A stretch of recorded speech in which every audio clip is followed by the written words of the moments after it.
ओम नमः शिवाय। नमस्कार प्रिय भक्तगणों, स्वागत है मेरे चैनल पर। आज हम आपको भगवान शंकर की बड़ी ही अद्भुत कहानी सुनाने जा रहा हूँ। अच्छे लोग दुखी क्यों रहते हैं और पापी पाखंडी लोग हमेशा खुश क्यों रहते हैं और मौज उड़ाते हैं? इसके दो कारण हैं। दोनों ही कारण मैं आपको आज बताऊंगा। एक नगर में बीमार स्त्री रहती थी। उसकी 3 छोटी छोटी बेटियां थी। जवानी में ही उसका पति गुजर गया। अगर आप यह कहानी सुन रहे हैं तो पूरा सुनिए। इस कथा को आधा अधूरा छोड़कर जाने की गलती मत करिएगा, क्योंकि इस पवित्र कथा को आधा अधूरा छोड़ने से आपको पाप भी लग सकता है। इसलिए इस कथा को पूरा सुने। आप शिव भक्त हैं तो भोलेनाथ का अनादर ना करें। तीनों छोटी छोटी बच्चियों को पालने का भार बेचारी उस अबला पर टल गया। तीनों बच्चियों को लेकर वह विधवा जाए तो कहाँ जाए? कुछ काम धाम भी नहीं कर सकती थी।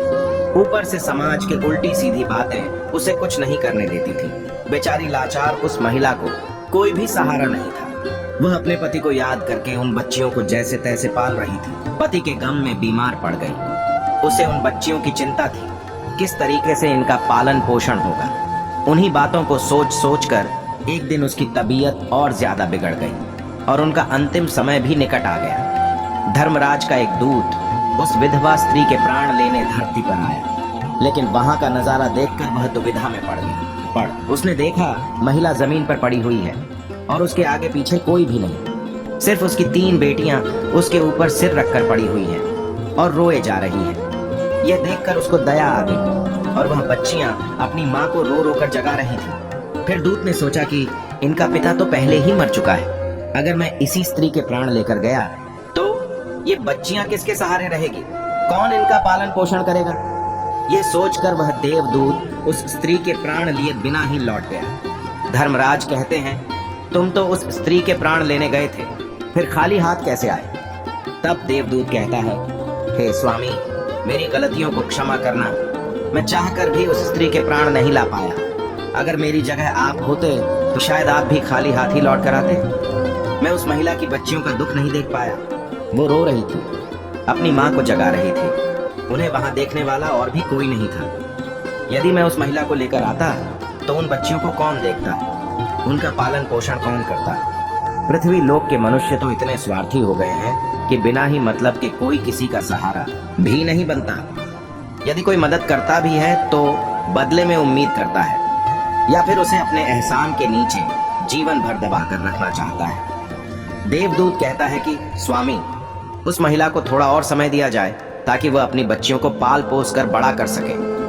देवदूत की बात सुनकर धर्मराज उसे डांटते हुए कहे, अरे मूर्ख, ईश्वर की बनाई गई सृष्टि में न कोई एक क्षण घटा सकता है। उसकी मर्जी के बिना न उसे जीवन दे सकते हैं और न समय से पहले मार सकते हैं। ईश्वर जो करता है सबके साथ अच्छा ही करता है। तुम कौन होते हो विधाता के नियम को बदलने वाले? तुमने उस महिला को न लाकर ईश्वर के नियमों का उल्लंघन किया है। तुमने बहुत बड़ा अपराध कर दिया है, इसीलिए इसका परिणाम तुम्हें भोगना ही पड़ेगा। जिस पृथ्वी के मनुष्य से तुम्हारी ममता है, उस पृथ्वी पर मनुष्य बनकर अपना पाप भोगो। देवदूत कहता है कि हे स्वामी, धरती लोक से मेरा उद्धार कब होगा और कैसे होगा? धर्मराज कहता है, धरती पर जाकर तुम अपनी मूर्खता पर 3 बार खिलखिलाकर हंस लोगे, उस समय ही तुम्हारा उद्धार हो जाएगा।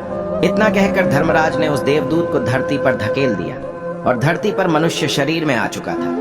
उसके शरीर पर वस्त्र नहीं थे। धरती लोक का एक नियम भी है, जो मनुष्य जन्म लेता है उस समय वह नग्न ही रहता है। देवदूत ने जन्म तो नहीं लिया और वह निर्वस्त्र ही एक सड़क के किनारे पड़ा रहा। ठंड से ठिठुर रहा था। वहां से एक मोची गुजर रहा था। वह मोची अपने बच्चों को ठंड से बचाने के लिए कपड़े लेने जा रहा था। रास्ते में ठंड से ठिठुरते एक नग्न व्यक्ति को देखकर उस मोची को दया आ गई। उसने अपने बच्चों को तो कपड़े नहीं लिए, लेकिन इस देवदूत को कपड़े और कंबल जरूर खरीद दिए और कपड़े लाकर उस देवदूत को दे दिए। देवदूत कहने लगा, भाई, आपने मुझे कपड़े देकर मुझ पर बहुत बड़ा उपकार किया है, लेकिन कपड़े देकर आपने मुझे ठंड से तो बचा लिया, लेकिन मेरे पास ना कोई घर है और ना कोई परिवार है और ना ही कोई भोजन का साधन है। तब मोची बोला, हे भाई, तुम मेरे घर चलो, मैं तुम्हारा सारा खर्चा उठा लूंगा। और वह मोची देवदूत को लेकर घर पहुंचा। उधर मोची की पत्नी ने देखा, उसका पति तो बच्चों के लिए कपड़े लाने गया था, कपड़े तो कुछ लाया नहीं, उल्टा एक आदमी को घर बुला लाया है। पत्नी अपने पति से झगड़ने लगी और उसे भला बुरा कहने लगी। यह देखकर वह देवदूत बहुत जोर जोर से हंस पड़ा। मोची पूछा, अरे भाई तुम हंसते क्यों हो? ऐसा क्या देख लिया आपने? तब देवदूत ने कहा, भाई मेरी हंसी का रहस्य मैं आपको नहीं बता सकता, समय आने पर मैं तुम्हें स्वयं ही बता दूंगा। देवदूत मोची के घर में रहने लगा और कुछ ही दिनों में उसने मोची का सारा काम सीख लिया। देवदूत के द्वारा बनाए गए जूते और चप्पल खूब बिक रहे थे। कुछ ही दिनों में मोची धनवान बन गया। दूर दूर तक उसके जूते फेमस हो गए थे। यहाँ तक कि राजा महाराजा भी उससे जूते बनवाने का आदेश देते थे।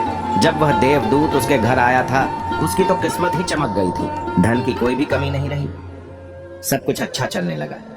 एक दिन की बात है, राजा का एक सैनिक चमड़ा लेकर उस मोची के पास आया और बोला, देखो हमारे महाराज इसी चांद के बने जूते पहनना चाहते हैं। ये चांद बड़ा कीमती है। तुम ठीक से एक जोड़ी जूते तैयार कर दो और ये चांद खराब नहीं होना चाहिए। इस बात का विशेष ध्यान रखना कि इस चमड़े से सिर्फ जूते ही बनने चाहिए। भूल से भी इसकी चप्पल मत बना देना। राजा का सैनिक चमड़ा देकर चला गया। उधर मोची ने भी देवदूत को समझाया कि देखो राजा वाली बात है, इसमें कोई गलती मत करना। चमड़ा भी बहुत कम है, इसलिए चमड़ा खराब नहीं होना चाहिए। जूते की वह कहकर गया है तो जूते ही बनवाना। गलती से यदि चप्पल बना दी तो जटिल से भी जटिल सजा देगा। मोची के इतना समझाने के बाद भी देवदूत ने चमड़े की चप्पल ही बनाई। चप्पल देखकर मोची की सांसें फूल गई। वह देवदूत को डांटने लगा, यहाँ तक कि डंडा लेकर उसे मारने के लिए दौड़ा और कहने लगा, अबे मूर्ख, तुझे बार बार समझाया था कि जूते ही बनाना, लेकिन तूने चप्पल बना दी। अब राजा हमें छोड़ेगा नहीं, तू भी मरेगा और साथ में मैं भी मारा जाऊंगा और वह मेरे पूरे घर वाले को फांसी लगवा देगा। मोची को अत्यंत दुखी देखकर देवदूत एकदम से खिलखिलाकर हंसने लगे। मोची बोला, अबे मूर्ख आदमी, काम बिगाड़ कर अब हंस रहा है।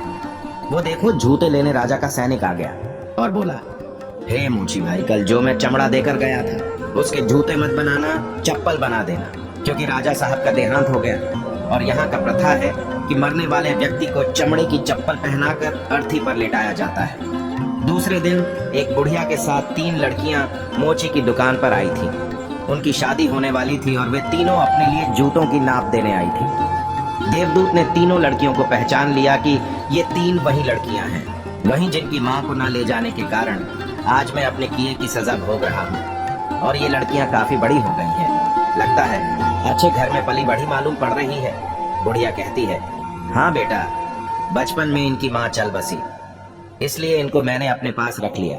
मेरे पास करोड़ों की दौलत है और दुर्भाग्य से मेरा कोई नहीं है। इनको मैंने अपने पास ही रख लिया। मैंने इनको पढ़ाया लिखाया और अब इनको बहुत ही अच्छे खानदान में इनका विवाह करने जा रही है। लड़कियों का भाग्य देखकर देवदूत सोचता है, परमात्मा जो करता है अच्छा ही करता है। अगर इस समय उनकी माँ नहीं मरती तो यह आज ये भुखमरी और दरिद्रता में नहीं पड़ी रहती। इनकी माँ के मरने के बाद आज तीनों लड़कियां बहुत बड़े घराने की बहू बनने जा रही हैं और इस बुढ़िया की करोड़ों की संपत्ति की मालकिन भी बन चुकी है। ये सब देखकर देवदूत अपनी पहली की मूर्खता को सोच सोचकर जोर जोर से हंसने लगा।